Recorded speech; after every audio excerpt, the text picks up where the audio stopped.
ಕಂಡ ಒಡನೆ ಹೊಡೆಯಿತೊಂದು ಮಿಂಚು ಪ್ರಖರ. ನನ್ನ ಗಡಿಯೊಳಗೆ ನನ್ನ ಯುಗದೊಳಗೆ ಇಂಥ ಪ್ರತಿರೂಪ ಇರಲಿರಲೆಮಗೆ ಎಂಬ ಹಿರಿಕನಸ ಕಂಡ ಕೆಂಪೇಗೌಡ. ಕಂಕಣ ತೊಟ್ಟನು ಕೆಂಪೇಗೌಡ.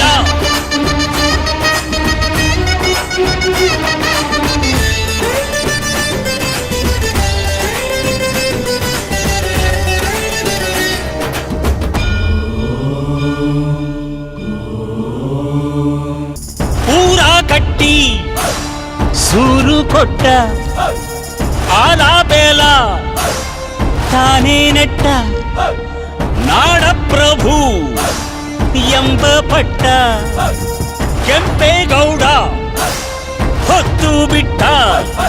ವಿಷ್ಣು ಶೈವ ಪಂಥವೆಲ್ಲ ಒಂದೇ ಎಂದ, ದಾನ ಧರ್ಮ ಒಂದೇ ನನ್ನ ಜೀವವೆಂದ. ಹರಿ ಬೆವರ ಹರಿಸಿದನು ಹೊಸ ಹೊಸ ನಗರ ಮೆರೆಸಿದನು ಹೊಸ ಚರಿತೆಯ ಬರೆದನು ಕೆಂಪೇಗೌಡ.